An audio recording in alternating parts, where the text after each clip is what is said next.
Good morning, everybody. This is Sean Copeland. Today is Saturday, October the 8th, and welcome to another amazing edition of the Kingdom Driven CEO.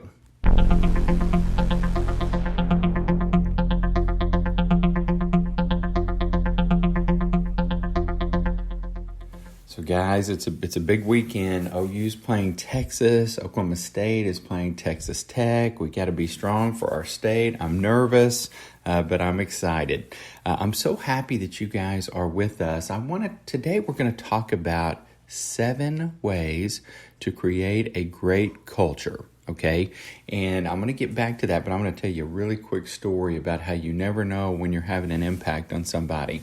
I was at an event Thursday night that benefited a local school, and we were all hanging out and talking before the event, kind of during the reception time, and a gentleman walked up to me and he told me his name, and he said, "You don't know me," but he said, "I was at a speech that you were giving the other night, and you told a particular scripture about focusing on God's kingdom, and all the rest, will be taken care of." That is paraphrasing. And he said, that moment, something shifted in me. And he said, "I have been on fire for God for the last 2 weeks." He said, God has asked me to pray with him an hour a day. He said he has given me this very, very clear vision for my life. He showed me the vision, which was amazingly exciting. He said, yesterday I was praying that he would let me meet you again so I could tell you what an impact that you had on my life. And I had not met this gentleman, and I had no idea he was even at the event that I was speaking at. And so, guys, every moment of every day, people are watching, they are listening. We never know when we are having an impact on someone else, and people need a light right now. So let's just remember that as we go throughout our day. Now, today I want to open by reading my favorite quote, and it is, "You can buy a man's time. You can buy a man's physical presence at a given place. You can even buy a measured number of skilled muscular motions per hour or day. But you cannot buy enthusiasm. You cannot buy initiative. You cannot buy loyalty. You cannot buy the devotions of hearts, minds, and souls. You have to earn these things." And that was spoken by Clarence Francis, who was the chairman of General Foods. I love that quote. And I think it really and truly sums up leadership and culture.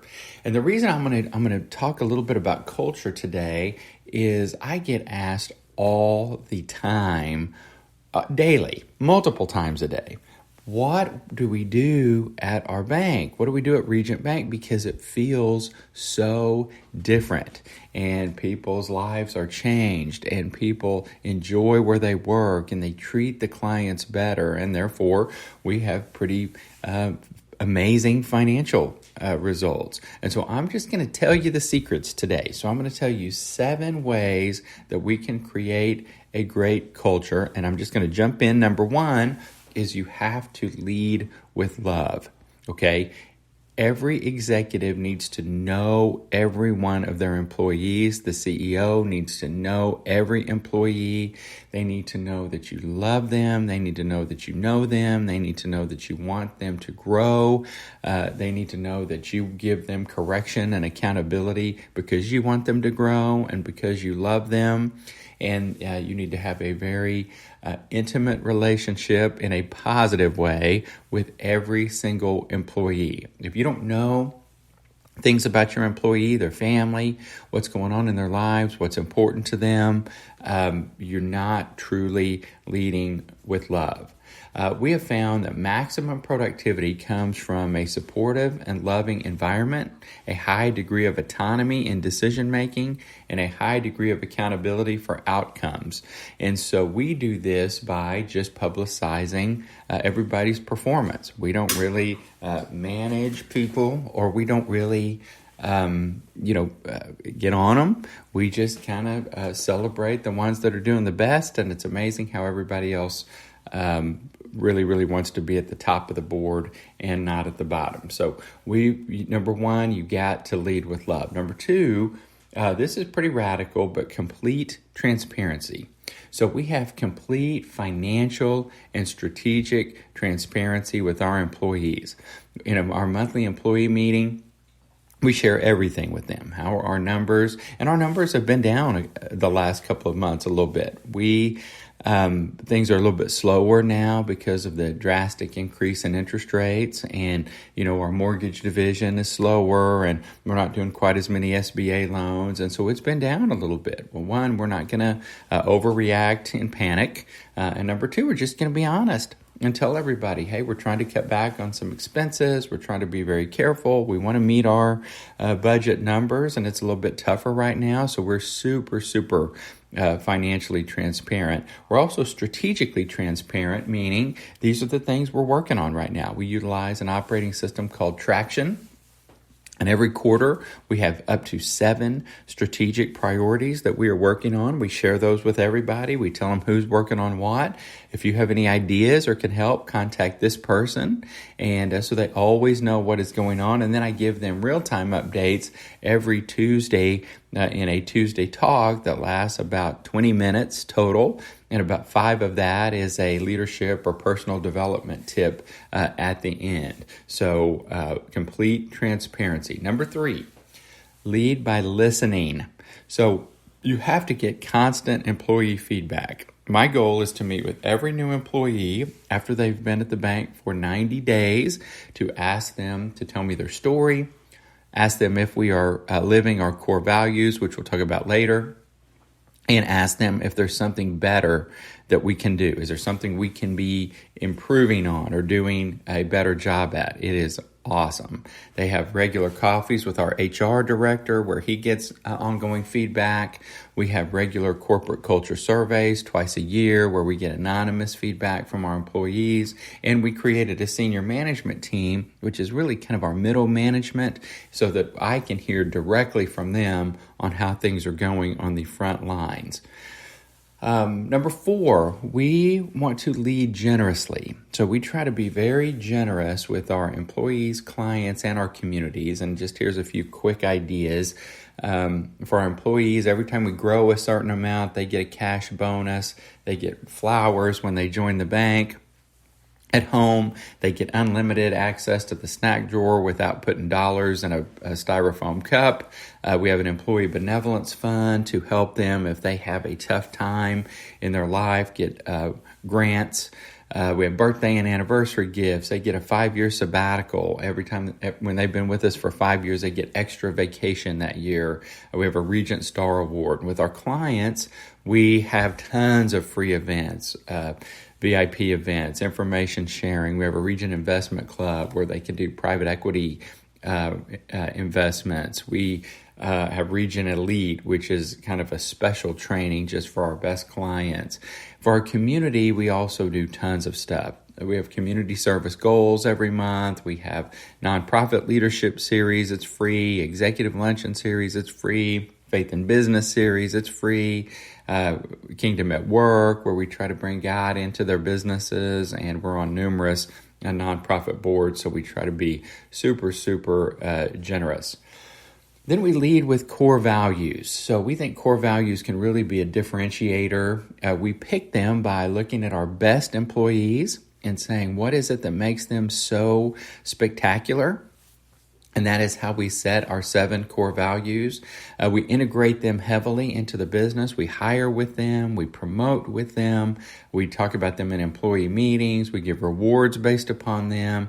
We have on the second strike, you're out rule. So you get 1 warning if you break a core value. If you break it again, you are no longer with the organization. And there are no exceptions to this. It doesn't matter what level that you work at. And our core values are bring your A game every day, be a lifelong learner, enjoy the journey, have a sense of urgency, always be truthful and transparent, go above and beyond, and show you care. And our executive team had to stack hands around these to say, okay, if one of your employees does not follow these, they've got to go. And unfortunately, we have made a number of changes based upon this, but I think it's been a huge key to our culture.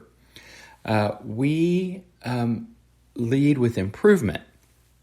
So I believe a great culture always has to be growing and improving. So we bring in an outside source and we do 3 ongoing process improvement efforts each year. We, as I mentioned earlier, we utilize traction. Well, back on the process improvement effort, just to explain that a little bit, we pick a process within the bank that we don't think is working particularly well, and then we spend 4 days digging into it and figuring out, what we want it to be, and there's fancy terms for all this, but what we want it to be and how we can get to that point. So anyway, very, very cool. And then we, as I mentioned, we utilize traction, which is also known as EOS, Entrepreneurial Operating System. And Traction allows you, there's a book called Traction, by the way, and it allows you to have a shared vision, have the right people in the right seats, develop a franchise prototype, kind of like McDonald's, where you could open up shop anywhere and be consistent, identify and resolve issues, and it gives you a very, very good meeting pulse to stay on top of things. And then finally, I think it's critical that your organization, to have an amazing culture, you have to have an amazing purpose that is greater than yourself. Our purpose was always something around being the best bank, and that was great.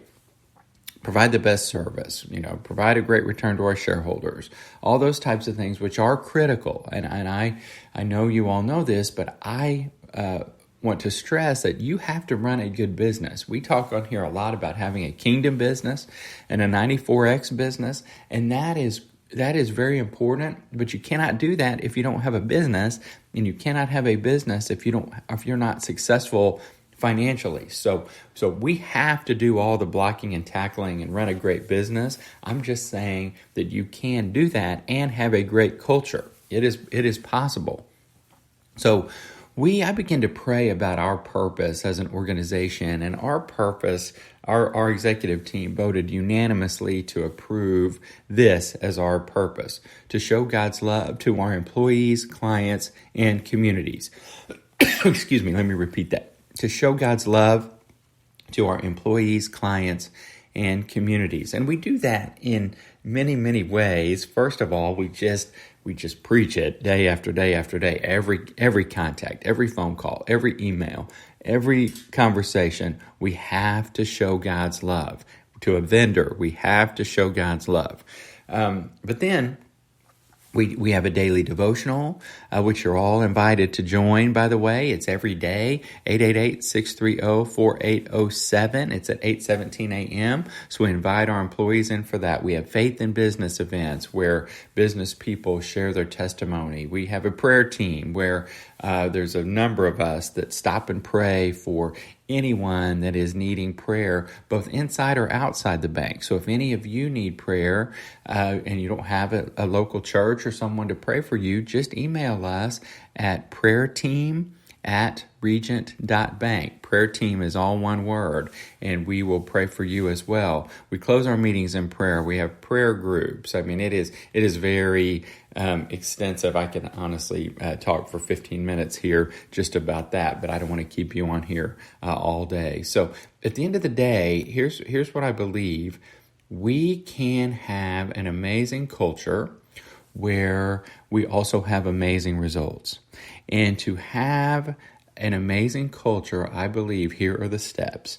Lead with love, lead with transparency, lead by listening, lead by being generous, lead by living your core values, lead by constantly improving, and lead by having a greater purpose. So I hope this helps you. I'll dig into each of these in more detail in the weeks ahead, but I just wanted to get this all out there and help as quickly as we could because I get asked this question so often. So have an amazing, amazing day, and God bless you, and we will see you or hear you, or you'll hear me next Saturday, October 15th. Thank you.